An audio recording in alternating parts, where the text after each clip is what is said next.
Buenas tardes. En nombre del Centro de Ciencias de la Atmósfera, agradezco su participación en la quinta y última sesión del Panorama Actual de las Ciencias Atmosféricas 2020. Enviamos un cordial saludo a los participantes registrados y a todos los que han estado siguiendo el evento y están siguiendo el evento a través de Facebook Live y YouTube. Se les exhorta a hacer preguntas en el chat dirigidas al anfitrión. Las preguntas se gestionarán y se responderán hasta el final. A continuación, el doctor David Adams, quien es investigador del Centro de Ciencias de la Atmósfera, nos presentará la semblanza de la conferencista invitada, la doctora Courtney Schumacher, de la Universidad de Texas A&M en Estados Unidos. Adelante, David. Ok. Bueno, gracias. Buenos días, tardes, dependiendo de dónde estén. Bueno, pues me da mucho gusto que haya podido venir aquí a Courtney a presentar en la serie de Panorama, que ya lleva 8 años. Muy brevemente, pues Courtney nació en el estado de Dorado, que yo creo que ya es el estado quemado de California, que está todo completamente quemado. Ella estudió, su padre estaba en el ejército, entonces viajó mucho en su juventud. Vivieron en varios lugares, incluyendo en Panamá y muchos lugares en Estados Unidos. Entonces, eso creo que le afectó mucho en el sentido de ver el mundo y le interesó mucho en las cuestiones de la naturaleza. Y entonces ella decidió estudiar ciencias ambientales en la Universidad de Virginia, y de ahí pues nació mucho su interés en la meteorología, y ella ya fue a la Universidad de Washington y estudió bajo la tutela de Bob House, el famosísimo Bob House, y que estudia mucho convección y microfísica. Ella ha participado en muchas campañas, particularmente en los trópicos, estudiando convección y la microfísica de las nubes, y mucho con la técnica de radar. Hoy en día, ya desde 2003, es profesora de Texas A&M, y en 2016 fue nombrada a ver cómo se llama, E.B. Brock Professor of Geosciences, que es como una cátedra permanente. Es un poco diferente que en México en otros lugares. Entonces es un puesto ella es la mujer más joven que yo he conocido que haya ganado un puesto tan prestigioso. Entonces el interés de ella mucho es la convección tropical en los trópicos, y pues microfísica, y como digo, la técnica de radar, y tiene pues millones de citas de su trabajo. Entonces, pues voy a ceder la palabra a Courtney. Hagan sus preguntas y si quieren en inglés o en español, y yo las voy traduciendo para ella. Okay. Yo creo que ella habla un poco del español también, pero ya les cedo la palabra. Un poquito. Ok, gracias, Courtney. Okay, show my screen. And I'm sharing. Is that good for everybody? Yes? Dave, does that look okay? Yeah, I think so. Okay, great. Thank you, muchas gracias. It's such a pleasure to be here. I really do appreciate the invitation and the hosting by Dr. Adams, and I do wish I could be there in person, and I hope everyone is doing their best during these times. So there are probably maybe 100 things I don't know about Amazonian rainfall, but these are 5 things that I thought might be interesting to this broad group about what my group has been looking at in the Amazon. I've spent some time in the Amazon as well, and probably for the past 8 years have been really looking at the processes that occur there. Oh, it pops up. I thought I had it to pop up. So if you just look at the left, I don't know if any of you are Far Side fans, but it says, okay, Jimmy, you can have that new bike if you can answer just one question. What's the average rainfall in the Amazon basin? That's a great question. And obviously Jimmy did not know, but hopefully some of you here would know that. He did not get the bike, but if he had answered anywhere between 1,500 and 3,000 millimeters, he would have been successful in getting that beautiful red bike. So on the right side, I actually have a picture. I'm going to be showing quite a bit of data from a satellite, 2 different satellite radars from TRIM and GPM. TRIM was launched back in 1997, and then when it went down, GPM replaced it in around 2014. And so you can see it's actually a very complex. There's no one average rainfall rate across the Amazon, and there is quite a bit of variability, both in the spatial pattern, and we can talk about the temporal variations as well as I go along. I will also be throwing in, most of my talk will be observational, but I will be throwing in little tidbits of how well models represent convection and storms over the Amazon. And here, this is actually from June, July, August, which is not the rainy season in the Amazon, but it is a good paper in that it shows a 100-year prediction of rainfall. And if you, I don't know if you, hopefully you can see my arrow. Dave, can you see my arrow? Yeah, I can see it. So here, this is saying over the next 100 years, this large ensemble of models is saying it's going to dry over Central and Central America and Northern South America. And that this bottom panel is saying there's a lot of agreement in models, or a fair amount of agreement in models between that. I don't know if I trust models to understand. Maybe they're all getting they're getting the same reason because they're all wrong in the same way. It's really hard. Convection and storms are complicated. So I kind of want to delve into the processes that storms might do to improve our understanding and also our confidence in these predictions.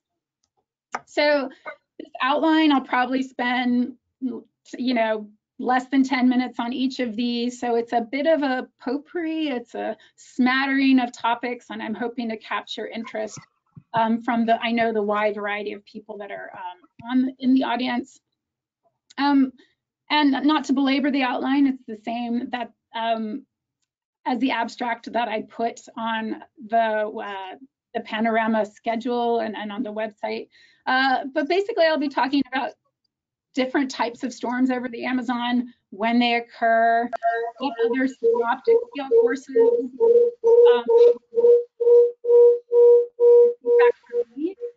I don't know, okay. And how they might do things like affect boundary layer properties. And again, like I said, I'm going to be smattering in GCM or climate model results throughout, things that are related to that. And besides the satellite, I really want the satellite data I'm going to show you. I also want to point out a field campaign that it was a DOE campaign, but also done with Brazilians and Germans in the Amazon for all of 2014 and 2015, centered near Manaus. And it was to study, it's really started out as an aerosol project, but really there's obviously, you can't study the aerosols in the Amazon without looking at the raininess and the storms in the region. And these are just some different instruments. The AMF here, this is the T3 site, which is about 70 kilometers away from Manaus. This is the meeting of the waters, if anyone has been there. And so I'm going to show some data from the CPOM S-band Doppler radar. So that's the Brazilian Army radar. And it can see out far. If you're not a radar meteorologist, normally can see out 150 to 200 kilometer distance from a radar.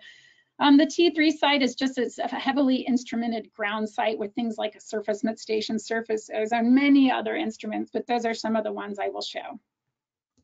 Okay, so the first one, not all storms are created equal. This is just this is from the GPM satellite. So the satellite that's up in space right now, this is from the radar. And here you can see this is what a swath might look like. This was back in 2015, but this is a swath going across South America. And this cross section right here is the red line is where I'm going to look at. And here's the horizontal cross section and here's the vertical cross section. And so radar, if you don't look at radar a lot, it shows you where it's raining. It's where you have precipitation size hydrometeors. And so here you can see this is near the coast, just a lot of scattered convection. And here, if you look at the vertical cross-section, the nice thing about radar is that that gives you a three-dimensional view.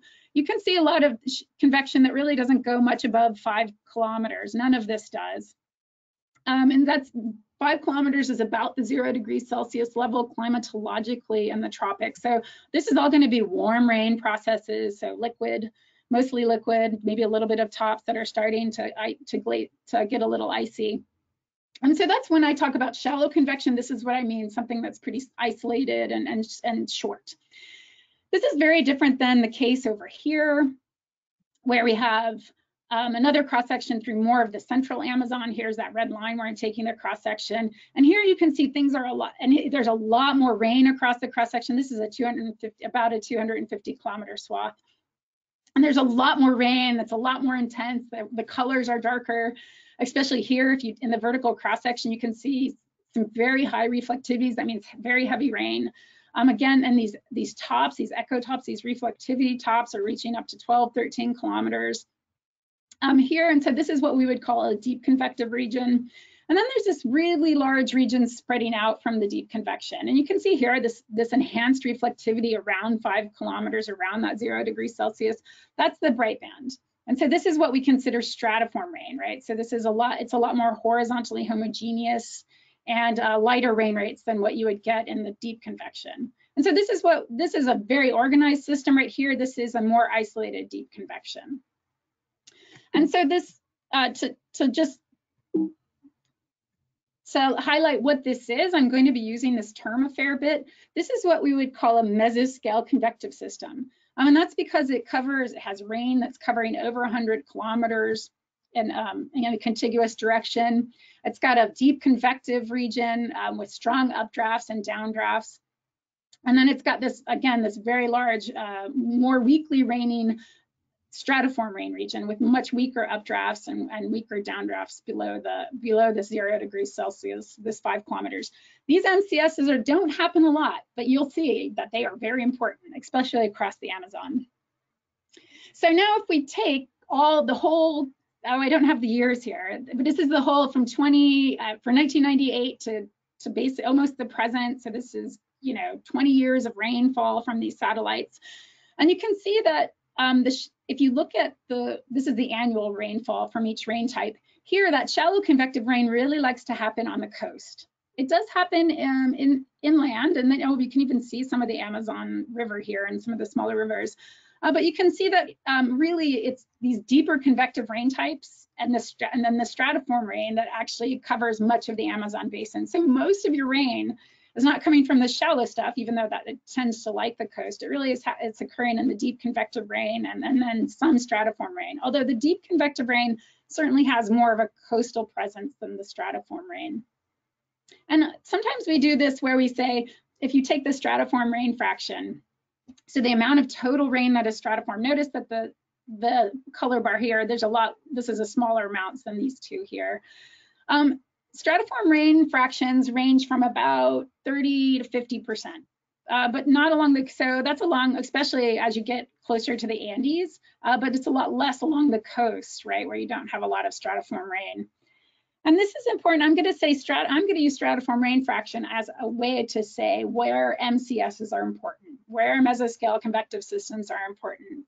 And so I'm including, this is an updated figure from Nesbitt et al. This is an important paper about the importance of rainfall from MCSs from the mesoscale convective systems. And to me, they look a lot alike. So this idea of, and anytime you're seeing where there's a fair bit of stratiform rain in the tropics, that means there's big MCSs. And that's very consistent with this other, it's also a satellite based, but they used a different technique. So now I'm going to throw in my model comparison. So do you think models can get this organization, this metric, this stratiform rain fraction, or this idea of mesoscale convective organization, which I've shown you is important to rainfall across the Amazon? And this is CMIP 5. I'm really curious. We haven't done this for CMIP 6 yet. These are the models that are run for the IPCC reports. So those are all coming out. The CMIP 6 ones are coming out right now. But you can certainly see This is the map I just showed you, but these are 5 different models. This is the large scale rain from the climate model. So if you don't know, rain from climate models comes from part from the convective parameterization, right? Because you have these big grid boxes that are, 100 kilometers on a side. So you can't resolve the convection inside. So you have to parameterize it. And so there's a certain amount of rain that comes from that, and the rest comes from large scale microphysics. And you can see this varies widely in models, in climate models. And maybe that's not fair because, large scale rain from the models aren't necessarily the same. It's not what we mean from how the Stratiform defines it. But in general, can models get mesoscale convective organization? Because that is so important to rainfall, especially over places like the Amazon. These are different, MCSs don't all look the same. I showed you a schematic of the canonical view, but these are all different. These are from infrared satellite. These clusters are the very cold cloud tops. You can see here are some really big ones. Here's some more there's a lot more activity, but not as well organized. Here is the longest one in a 2-year record. Certainly, this was the longest lasting. It covered a very large area. Here's a lot more scattered convection. So we applied tracking. We were curious during the rainy season, where for the rest of the year, what do these MCSs, how do they move across the Amazon, right? Where do they form, and then where do they go? Because that's part of, can models get that, right? So I'm going to just show you, I'm going to loop through. This is sort of, if we took all the MCSs we had for 2 years in the satellite tracking database, this is using infrared satellite, not radar. And we this is at time 1, doesn't matter what time of day, just time 1. I'm going to click through, I think there's 10 time steps.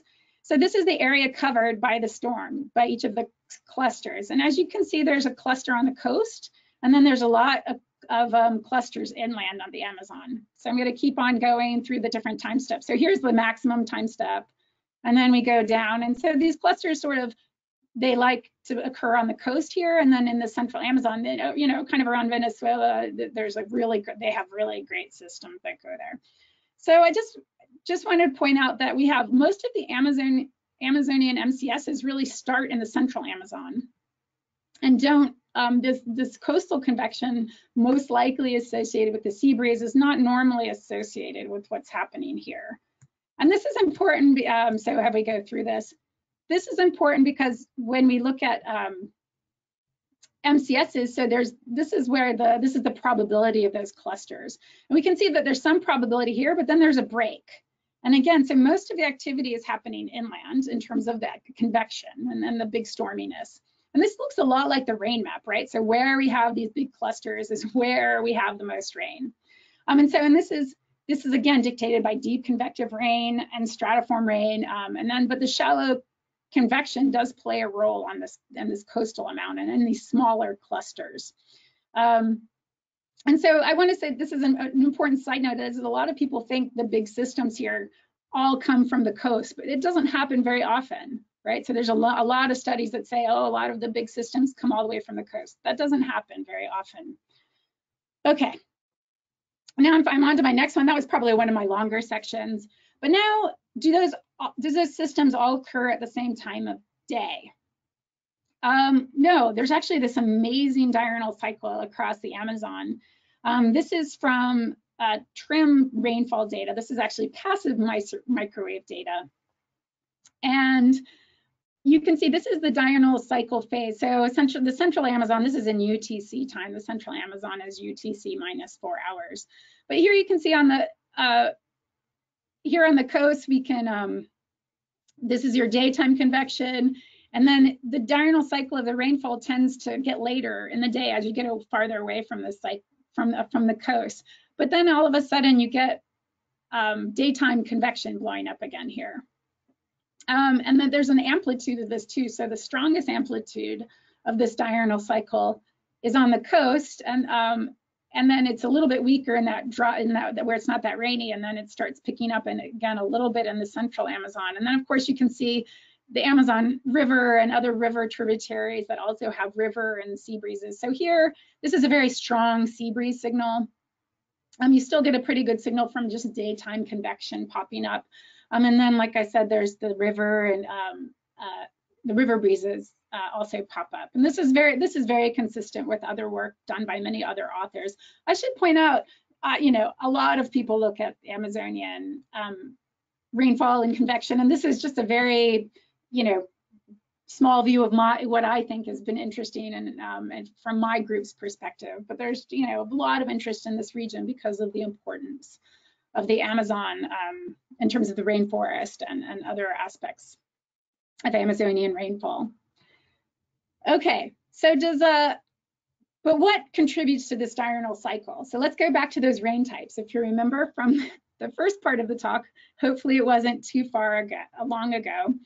This is the peak time of occurrence of these storms, of these types of storms. This is the shallow convection here. And so you can see this peak hour, this is in local time, is around noon, so this bright yellow. So this is anywhere this happens, it's gonna happen right when the solar cycle is sending the most sun to land.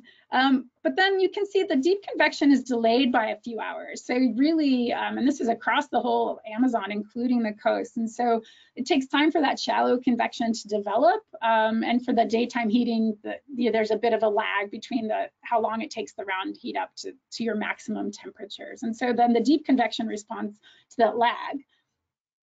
And then the really interesting one, I think, is the stratiform rain. This is where you get the kind of rainbow pattern. Hopefully you're not looking at that and saying that's a mess. It really is a pattern where you start later in the day, so even a little bit after the deep convection on the coast.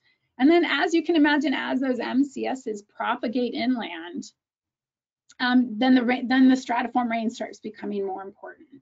And this is going to happen. Then these same MCSs, these mesoscale convective systems that start in the middle, also start, are more prevalent in the central Amazon. And then as those MCSs propagate in the easterlies, they tend to be the later times. So that change in the diurnal timing is really due to the MCSs, to the stratiform component. So you really have to pay attention to the storm type as well as the location and the time of day to understand what's impacting rainfall in certain regions. Like I said, I'm popping around quite a bit, but I'm going to show you this. Do you think a GCM can get that kind of propagation? Well, I have 2 days of a model. This is the E3SM model. It's a 1 degree simulation. So it's very similar to CAM. It's just DOE's version that they're kind of improving. And here I have 2 days. Here's not a very active day over the Amazon. This is during the Amazon period. And this is a much more active day. These are 2 satellite images. And E3SM, and here's the CPOM radar domain. E3SM rain does pretty well, right? So it's also being nudged toward MERA-2 reanalysis winds. But it's also, I was like, wow, it's getting this convective activity and even how it's covering the basin fairly well. But then if you look at the diurnal cycle part of it, these are Hofmüllers of the clusters. These are from the satellite here. So you can see, and this is for time of day. And this is the afternoon. I have a 2 p.m. line here. You can see there's not, again, on the not very active day, you don't have a lot of convection in the satellite, and it really starts picking up in the later afternoon. Whereas on the very active day, you have systems that start in the afternoon, but then go through the evening and into the early morning hours. E3SM does this okay. So to point out, this is the shaded part is the convective rain, and the contours are from the large scale rain. And so again, you look at this, you're like, oh, that's good. It's actually getting this propagation. It's kicking off too early. We know that's a problem with models, especially here, and it's not very active day. It's kicking off much too early, but that's a common problem with models. But it is getting a sense of propagation. My big problem here is that the large scale rain is disconnected from the convective rain. So that means this is just happening. It just happens. It doesn't care if convection is around. The large scale just makes it rain, even if there's no convection around, which those of you who have spent time in the tropics know that's not how rain works in the tropics. And just to show on E3S, on the CPOM radar, normally what you expect, what happens is you get the convective rain kicking off. This is just the 1 day right here. I'm taking the more active day. So the convective rain in the red line starts, and then the stratiform rain picks up because the convective cells are feeding the stratiform rain. And then you get a lot more, I'm sorry, the stratiform's in the blue, you get a lot more stratiform rain lagging the convection by a few hours, but it's highly connected. Whereas E3SM, the large scale rain has very little diurnal cycle. So the convective rain is kicking off almost when it's supposed to, too early, but the large scale rain is just, it's not responsive in the same way. And so I think that I've been trying to work with climate modelers to look at this large scale rain in more detail and see if we can link that better to the actual convective parameterization and things like heating and propagation. Okay. Number 3, the Amazon isn't flat. Okay. You're like, yeah, there's the Andes. Okay, we have some highland regions here. But this is, oh, I guess I didn't put the actual scale on here. So these are on the order of maybe 1,000 meters or less. I mean, here you're getting more above 1,500 meters, and then obviously the Andes are higher than that. But there's quite a bit of topography over the Amazon, and here's the Amazon River that then affects winds. And if you're affecting winds and things like jets, you're affecting rain and convection and propagation of systems. So most people are familiar with the low-level jet, the South American low-level jet along the Andes. It's a north-south jet here, right? So you get fed by this warm, moist air from the Amazon, and then you bring this warm, moist air down in this jet that's enhanced by the Andes, and then you get a lot of MCSs in Argentina. I'm gonna show you that it's not just the South American low-level jet that is playing a role in South America. So this is a newly described nocturnal Amazonian low-level jet. This is a paper that, that was just accepted. Actually, I should mention, I have not, I've been noting, this is all work that I've done with a lot of collaborators, colleagues, students, and I've been trying to note them as I go along, but please know that I really have a great research group and a lot of collaborators that I appreciate working with. So here, this is the 900 millibar winds. This is just looking at it. This is just March, April, May, but this any time in the rainy season, you'll see this is the case. So here you can see enhanced winds, right? Going through the Amazon. You actually see other enhanced winds in other parts of northern South America here and here, which actually, if I'm going to go back, those are highly, those are jets like the Guyana jet and if it's higher up, Venezuelan jet are highly coupled to the mountains, right? So they're channeled by this topography. But there's a little bit of topography that can, I think, also enhance what's going on here with this jet. So people might say, well, that looks just like the trade winds intruding upon the Amazon. But if you actually look at the diurnal cycle here, so this is local time. So here, this is daytime. Oh, and it has that the track system. So it's telling you where convection's happening. So right here, at 2 p.m., we have lots of the sea breeze convection. We have lots of convection popping off inland. And then these contours are the low-level jet objectively identified. So there's no low-level jet yet. But starting around 20 local time, we start seeing little intrusions of a low-level jet. And again, not just these two up here that have more recently been studied, but also down here in the more properly in the Amazon basin.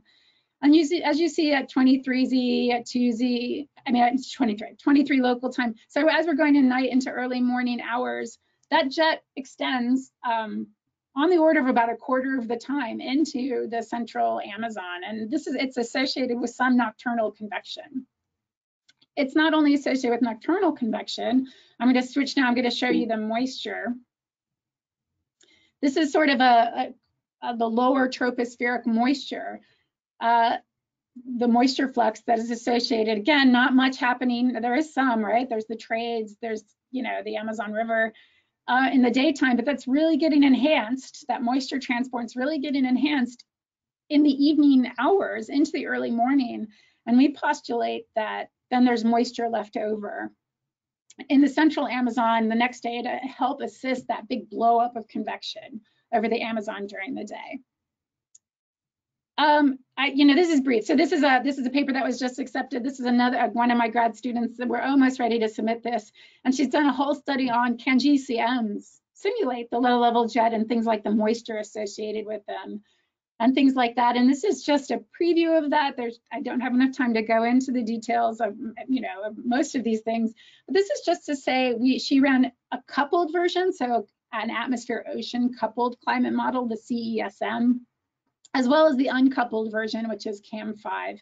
And so the coupled version is on the left, and you can see that it actually gets if I showed you a lot more plots, it actually gets the Amazonian low-level jet to a good degree. Whereas the coupled version does not. And this shows, if I showed a lot more plots, then the coupled model actually does get the moisture transport and the enhanced rainfall.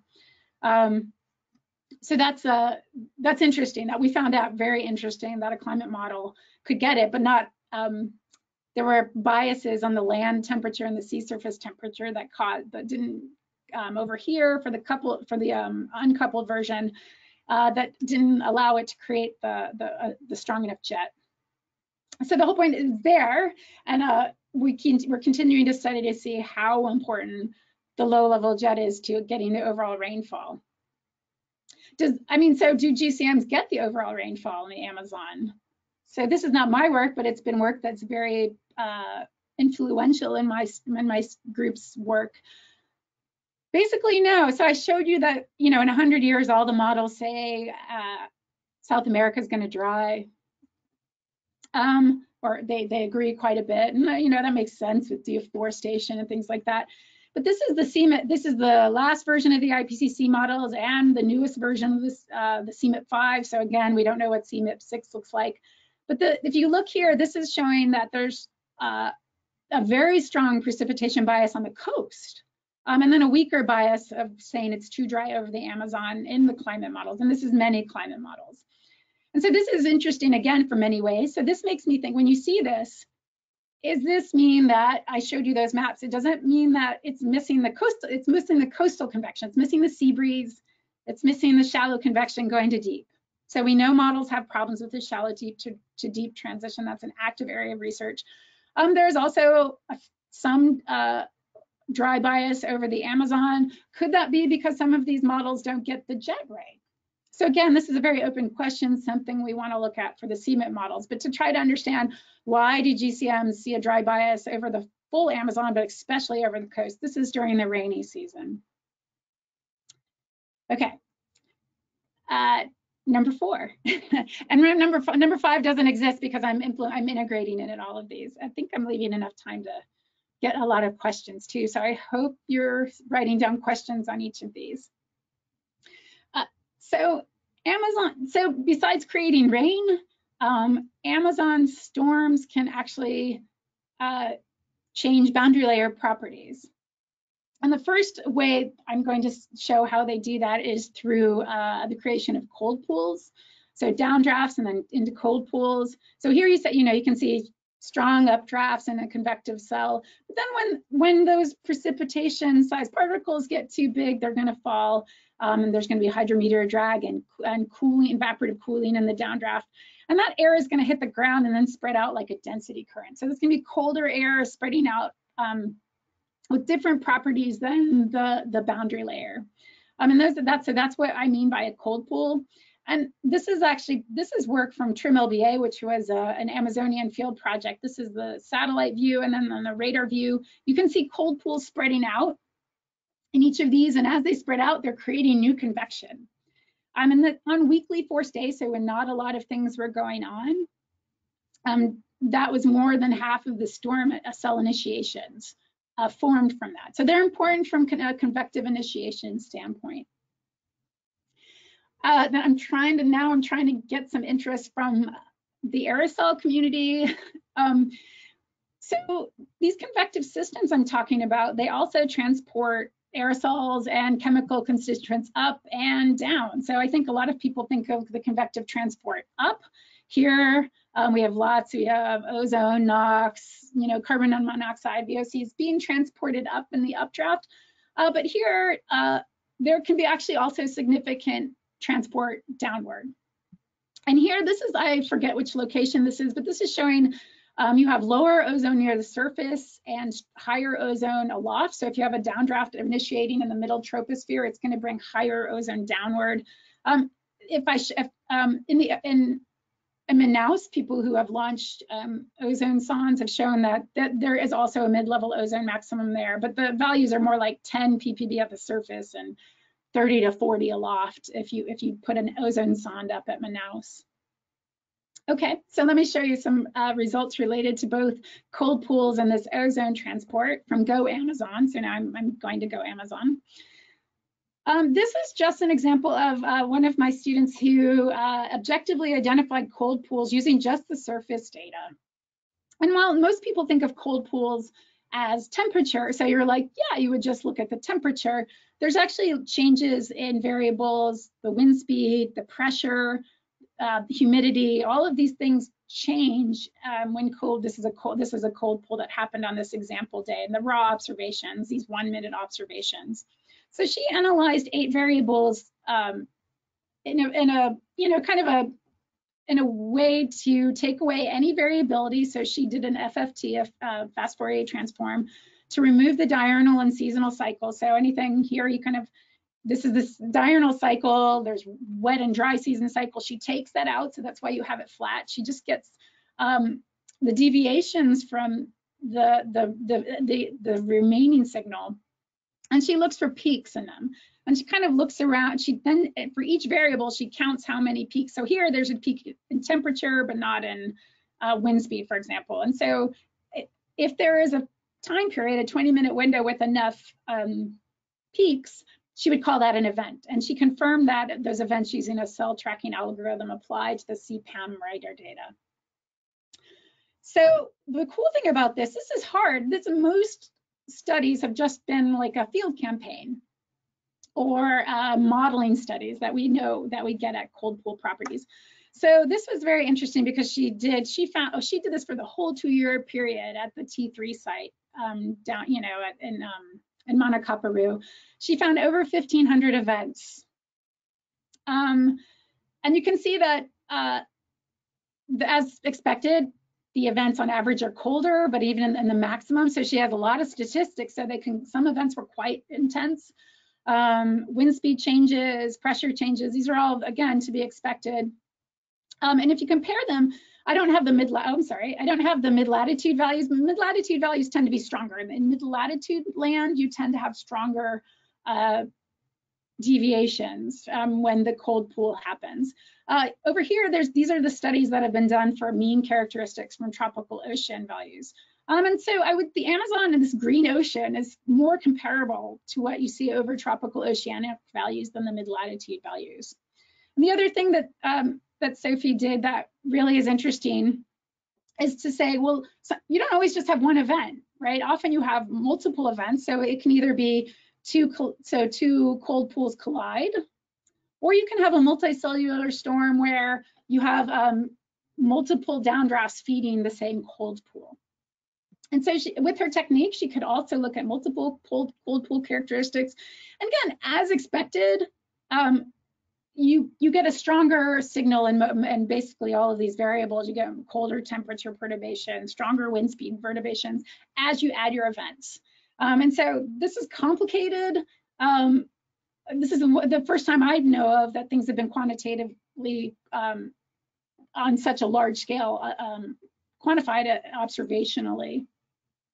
And so then the way to think about applying this to a model, so these are my last little bit here, is the idea of, can a climate model do something like a cold pool parameterization? And there's been, there are a number out there, but this is the one that we worked with.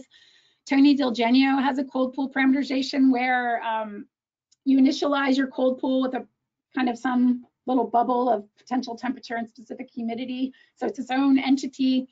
You let it spread out based on the density current speed. You give it an area. You can have multiple events going into it. And then you watch what happens and you let this feed back into the climate model grid box boundary layer variables. And so she actually took the parameterization and this is just a concept to show for that one event I showed. I think it was the event I showed you, might be a different day. This is the observed potential temperature in the cold pool we saw. And then she played with the parameterization by varying the downdraft mass. So, was it one event or was it many events? And you could get close. So if you were down here, if you got the parameterization can get close to what the cold pool saw, but not totally. So this is a really interesting way to see if cold pool parameterizations are realistic, especially over a place like the Amazon. And my last slide, this is where these same cold pools, they're bringing down the cold air. They're also bringing down ozone. So this is a study that was published. I worked with Jose Puentes and Tobias Kirkin at UVA. And to provide them data where they did a whole study of ozone, kind of ozone events at the T3 site. And here you can see ozone on one day, about 10 ppb, jumping up over 35 ppb up to almost 50, just immediately.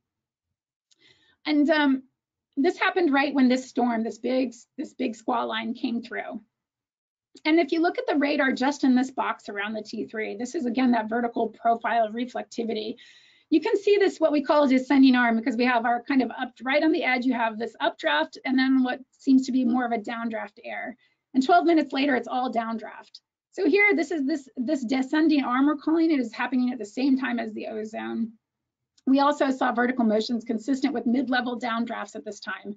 So we're we know that if there's an individual event, you're gonna, that can really bring strong ozone down to the surface. And most of the events the strongest events were associated with big convective systems.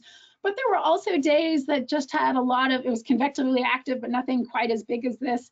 And you would see multiple events happen. Actually, I don't have a plot of it here, but you would see multiple events that would, again, kind of like the cold pool properties, would successively increase the ozone at the surface. Okay, so this is the same conclusions I had to start with. And I think I'm going to stop it there because there's so many different things that I talked about, but I just to stress that you really need to look at the type of storms and the most important processes within those storms to know if we can have any kind of confidence in how climate models deal with them. Okay, so I think I'll end it there. Okay. All right. Can you hear me, Courtney? I can. Okay. I guess I should share my webcam. Am I on? Okay. Oh, hi. All right. All right. Thank you very much, Courtney. I was particularly enthusiastic of the continually underlying current of challenging models. That's something. And I would also, you mentioned global climate models, but we have a lot of people that work with very high resolution models too, and look at the convection problem where it's not parameterized, and cold pools, for example, or what gravity waves, things like that. It's obviously a very open area. So I guess what we do now is lo abrimos a preguntas, y pues si alguien tiene algo, pues por favor, voy a abrir aquí. Y si se sienten más cómodos en español, está bien, yo lo traduzco. Okay. All right. Here's a question from my colleague, Arturo Quintanar. And how do MCSs in the central US differ from those in the Amazon? That's a great question. They're actually, the structure themselves are very similar. So if you, they have the deep convective regions, they have the stratiform region that forms from it. I would say the Amazon ones form in different environments, and they can be a little messier, simply because there is different shear, different humidity. So there'll be different evolution, but the individual components, they're pretty similar. So from a kind of parameterization standpoint, I think what you do in the Amazon could actually work well in over the mid-latitude land and vice versa. Okay. From another colleague, Irma Rosas, let's see. Does the deforestation affect the patterns of rain that we've seen or that you've shown? Absolutely. So this is probably most obvious in Hondonia, like in the Southwest Amazon, where there's a lot more deforestation. So you're going to have a different boundary layer forcing. You're going to have a different cycling of moisture. And so, yeah, the timing of the convection, the organization of the convection is definitely affected by deforestation. And then if you change your convection, you change the rain and then the land properties. It's a symbiotic thing. It's a positive feedback process. As you take away the forest, you probably have less convection, right? You're taking away your moisture source. You're changing when convection initiates, both during the day and seasonally. And so that'll exacerbate the drying that's expected. Absolutely. Okay, yeah, I know that there's been some controversy on that one for sure, right? Okay, from Armando Perez Guerrero, let's see, the ozone that's produced, can it affect the ozone hole in the one that you see in the southern hemisphere? So this is a lot of the convection that's going to transport ozone up or down.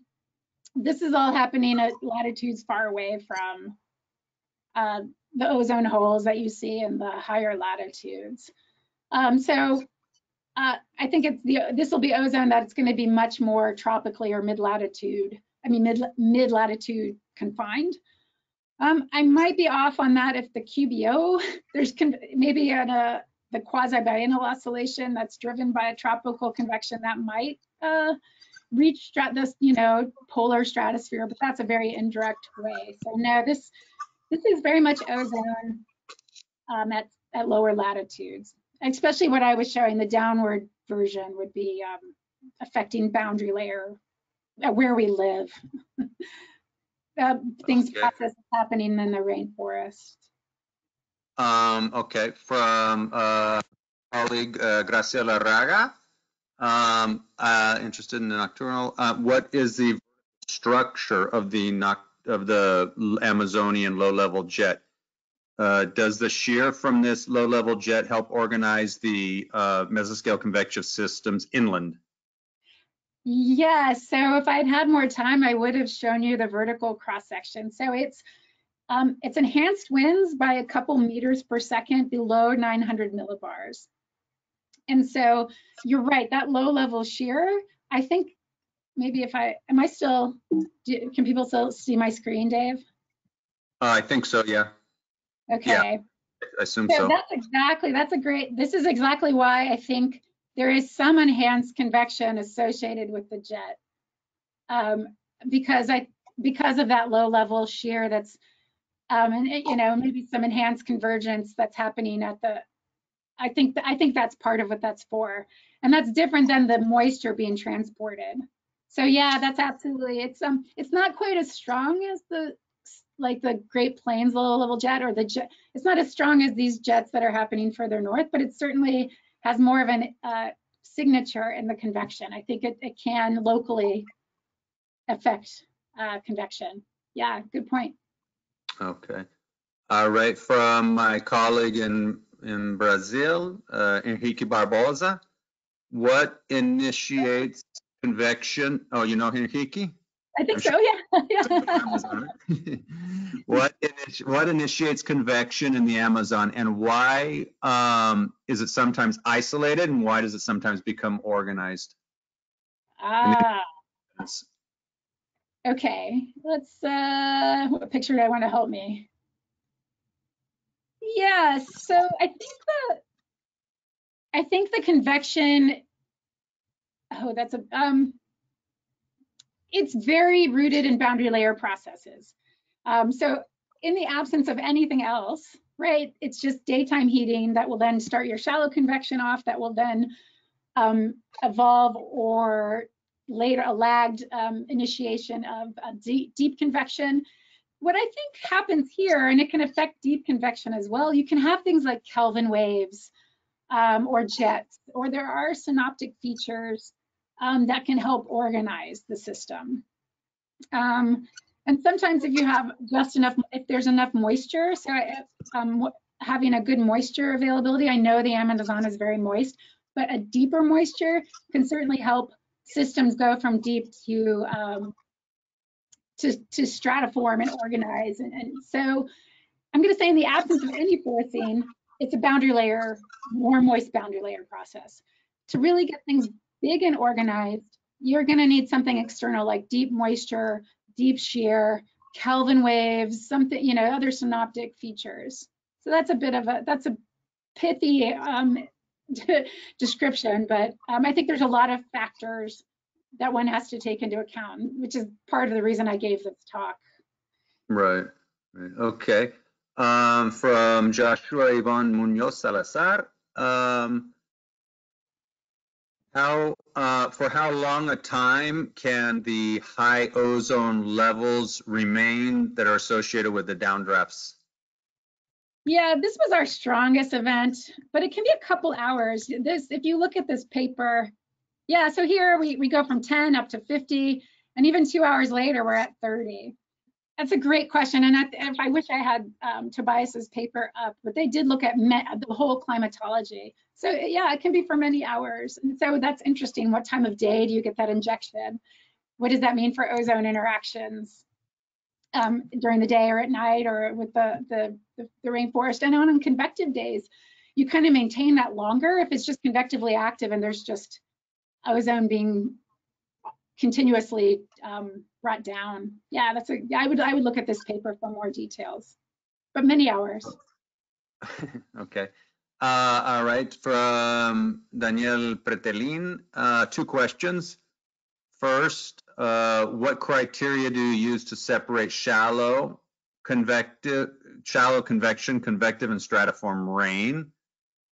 And 2, is there a particular reason why stratiform rain dominates over inland? Yeah, okay, that's a great question. I mean, these are all questions are great, are good.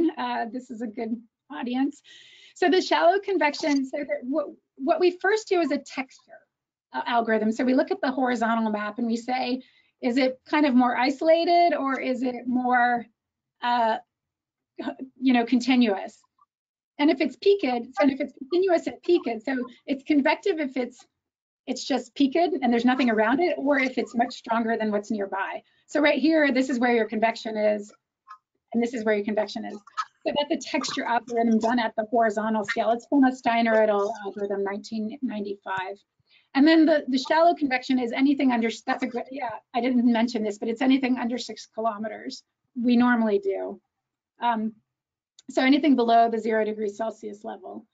And then everything else we call deep. So, oh, and then why? And I think it just takes time.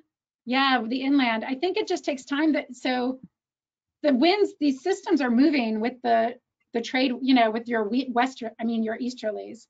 And so I think it takes time as the convection develops here, right? So you get your convection developing here, it takes time for remember, a few hours for the stratiform region to form from the deep convection. So I think the convection likes to form here, and then as it's brought westward with the easterly winds, that gives the stratiform region time to form. And it might be more moist here too as well. I'm not sure. I should check that. Okay, let's see. From our colleague Telma Castro, is your opinion, in your opinion, is climate change modifying the way it rains in the Amazon? In other words, there's something notable now? I don't trust models. I don't trust models enough to know if that's true, which is part of the reason I'm doing this, how much we can trust them, because these rain processes are so complicated and subgrid scale. And the records that I trust enough, so now maybe with this point, we have 23 years of satellite data from the radar.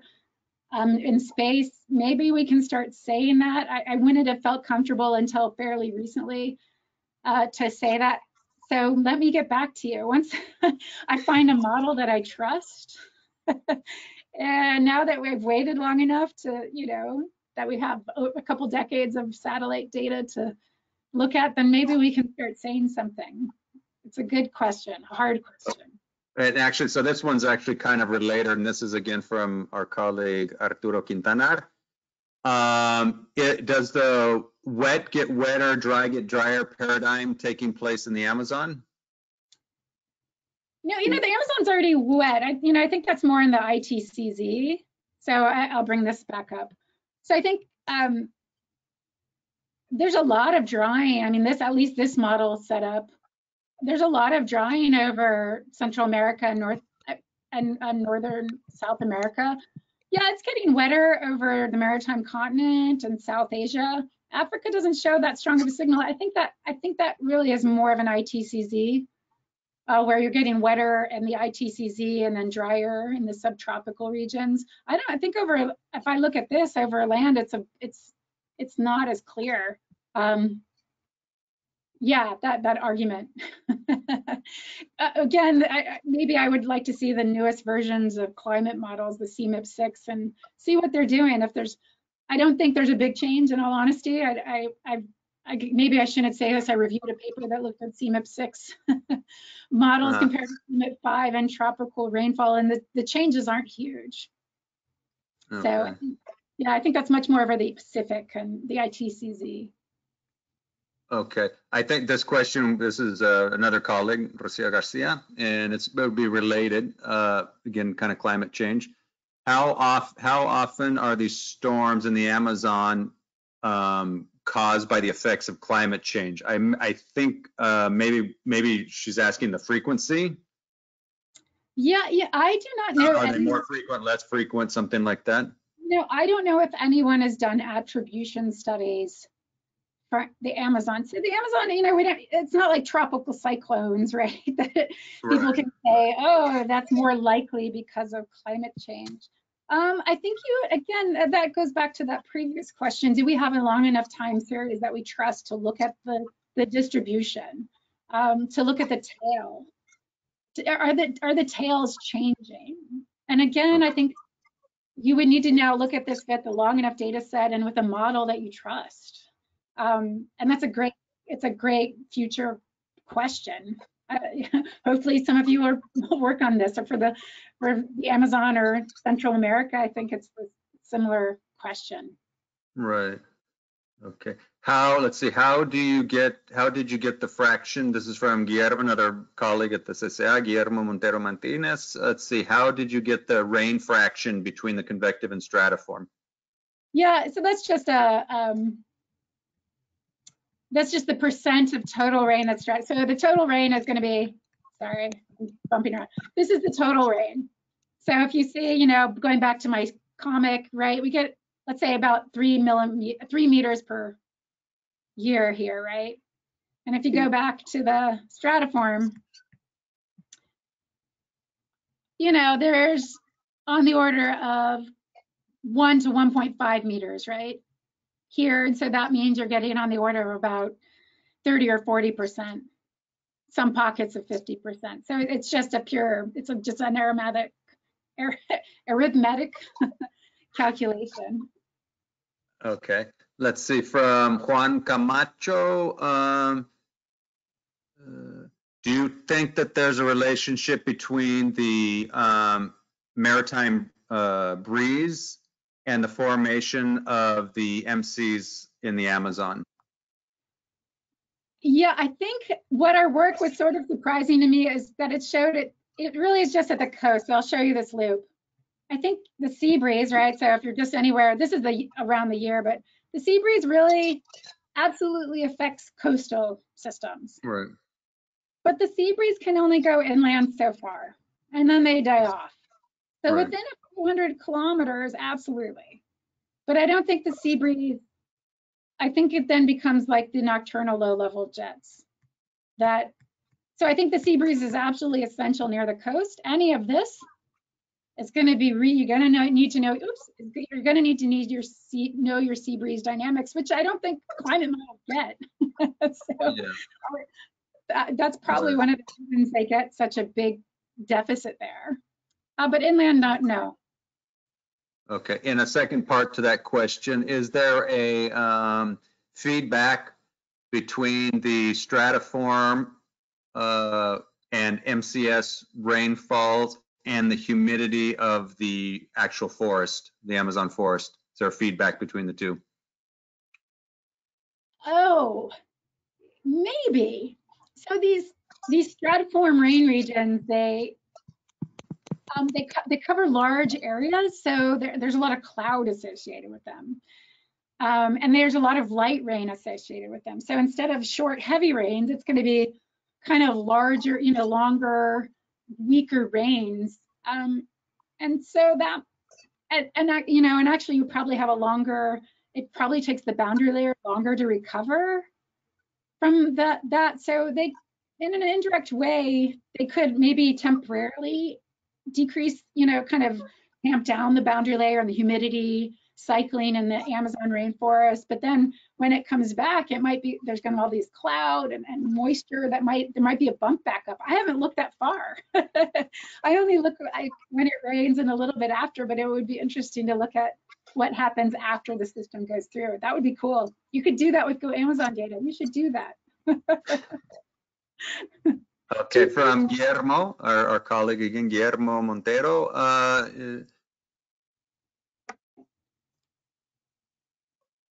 Hello?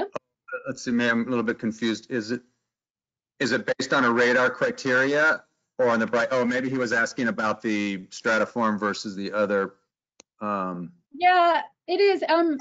Okay, yeah, okay. That was like the second part of the question he asked about the stratiform. So the satellite radar does use the bright band. Okay. And the ground radar we don't, but you're right. This is the bright band right here. The satellite uses the bright band information as well. Yes. Okay. All right. Here's Janet Diaz Esteban, who's a student. I believe she's still a student in the Centro. Let's see, where cold pools different in the Amazon with respect to mid-latitudes in terms of their characteristics and amplitude. They were, and I took that slide out. Now I wish I kept it in for you. The mid-latitude ones have much stronger, colder, kind of stronger humidity changes, stronger cold pool. I think because the boundary layer is deeper and drier. So when you have these cold pools coming in, there's you tend to have more evaporative cooling because cloud base is a little higher.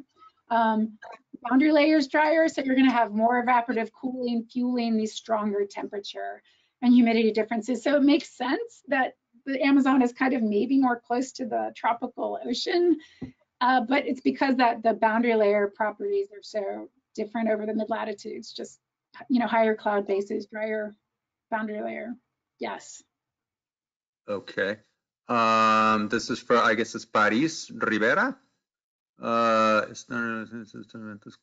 Okay, and are these MCSs, storms, also related to some phase of the MJO? And with what, let's see, with what amplitude? I guess I guess he's referring to the phase of the MJO. Yeah. So we've only looked at Kelvin waves in terms of these statistics, and certainly Kelvin waves help the systems get stronger and last longer. The MJO, there's not as strong because the MJO is mostly a wind signal at this point. It's not convectively coupled.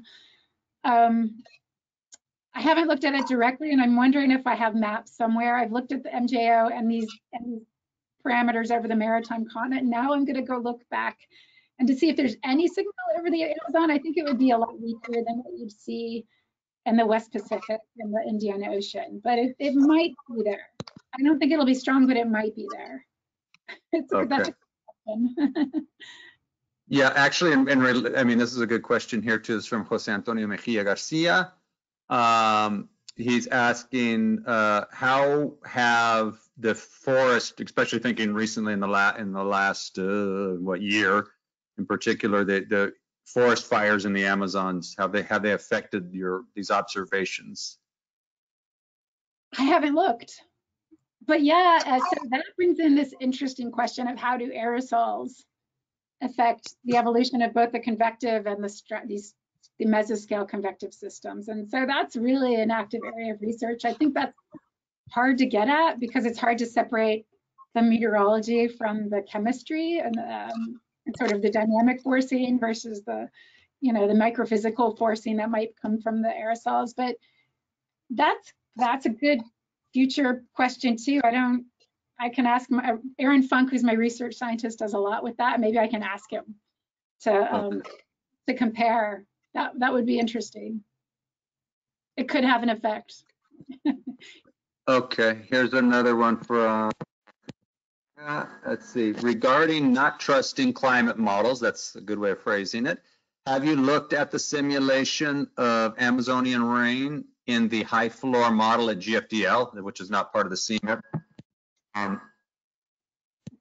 No, I mean, I'm funded by DOE to work with their E3SM model. And so I've been working mostly with that, although Andreas Preen does some high resolution WRF runs, and we are talking about interacting there. There's a single column model group that has been running Go Amazon forcing sets. So I'm trying to interact with as many modelers as I can. I've not directly interacted with anybody who works with the GFDL model, although I do know, Leo Donner and Isaac Held pretty well. I could right. of asking them for data, but yeah, I haven't. It's basically if someone's willing to work with me and look at the similar outputs or related outputs, then I'm happy to do so. But yeah, I'm trying to do that with a wide variety of modelers, but I've mostly been doing E3SM lately. So I don't know. I wonder how it did, because I know a story. I know they took out the mesoscale parameter. There used to be a mesoscale convective parameterization in there that Leo Donner put in that had updrafts and downdrafts in the GFDL model, and it was simplified in the CMIP 6 version. So I'll be very interested to see how GFDL does.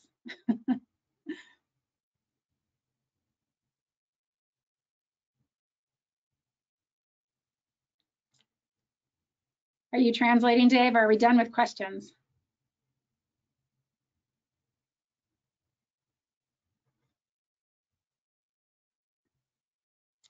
Dave, I cannot hear anything.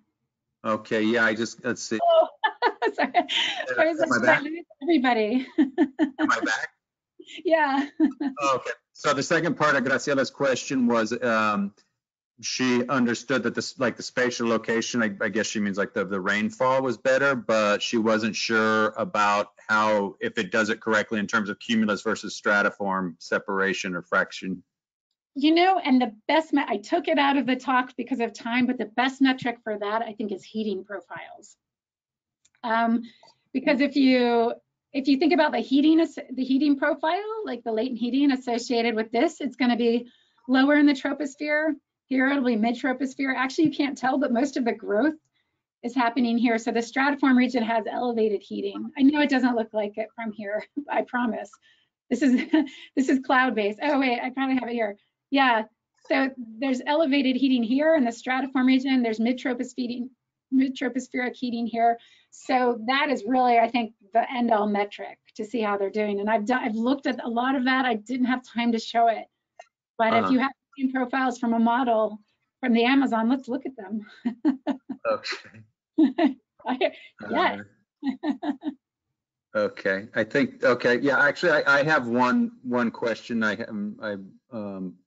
For example, I'm into simple metrics for challenging models. Yeah. So, and basically nobody pays any attention, which is good. If somebody were to ask me what controls Amazon convection, if you could pick one variable, what would you say it is? I would say, I don't know if it's this, you can call this one variable, but I would say it's actually the vertical structure of the humidity profile. I was going to say R, column saturation. If I had one, if column the column integrated water vapor. Okay. I don't even know. Good answer. Good answer. I thought, no, I mean, it's even more simple than yours. Yeah, I know. That's what I wanted to make it a little more complicated. Yeah, No. I that quantity versus quality. Again, it's a figure that I could have kept in here, but the stratiform rain fraction goes up exponentially, or the stratiform rain component goes up exponentially as the column integrated humidity goes up. Whereas the convection is just linear. But when you get to really high humidities, that's when you get your really big MCSs and your big stratiform component. Right. Yeah. Okay.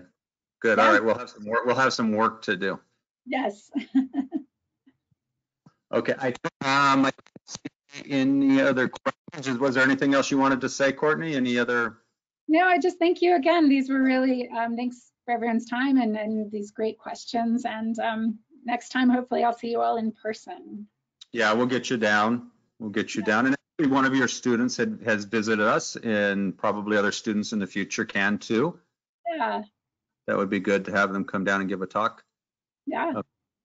All right. Well, I guess maybe then let me just thank you for accepting the invitation. Great talk, and we'll continue on with this.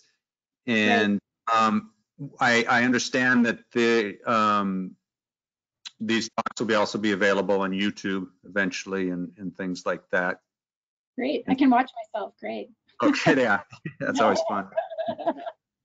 Okay. All right. Thanks a lot, Courtney. Carles o Telma. Sí. Yes. Thanks, Dr. Courtney Schumacher, for your excellent lecture, and this is an outstanding contribution to our Panorama. Gracias, David, también. Muchas gracias por coordinar esta sesión, por invitar a Courtney. Y gracias a todas las personas que han sido el Panorama. Un agradecimiento muy especial a las que participan con preguntas. Deseando a todos y a todas que gocen de salud, le cedo la palabra a la doctora Telma Castro, directora del Centro de Ciencias de la Atmósfera, para que clausure el evento. Gracias.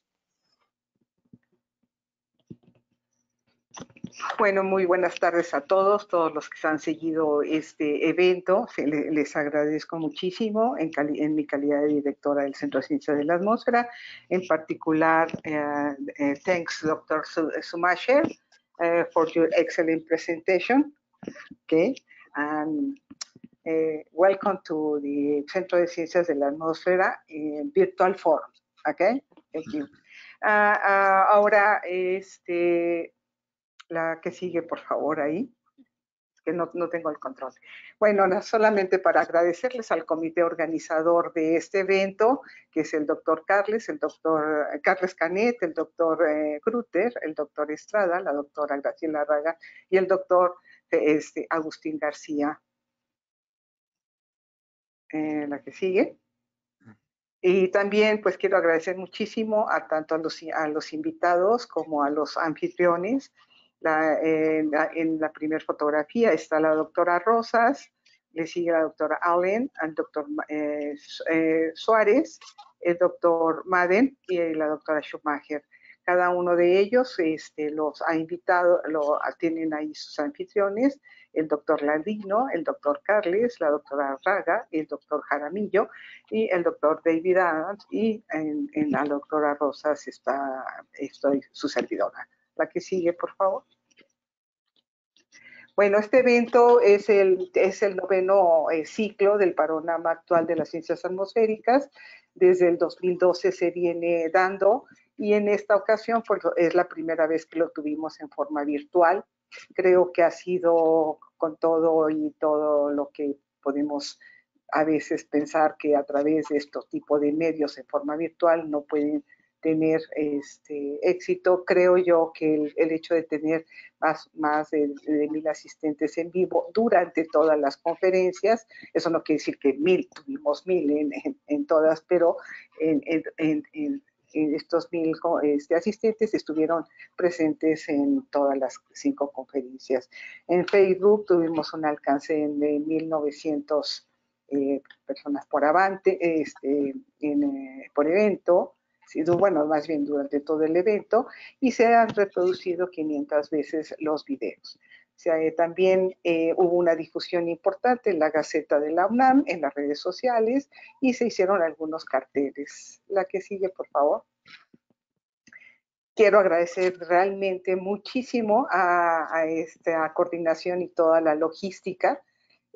Fue compartir una plataforma nueva para todos nosotros y nos ayudaron muchísimo. El doctor Carles Canet, la física Silvia Ivonne San Miguel, el ingeniero Giselle Domínguez, ahora sí se me fue, y el doctor Agustín García. ¿A qué sigue, por favor?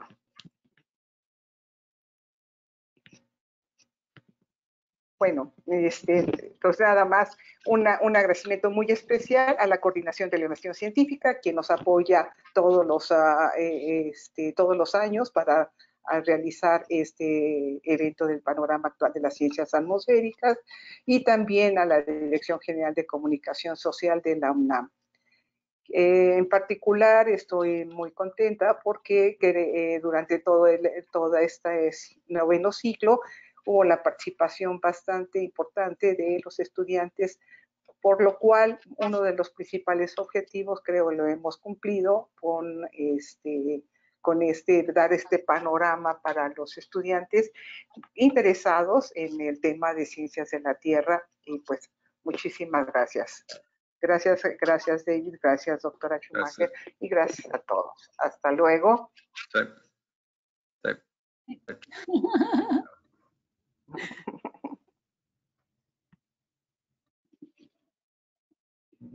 Okay.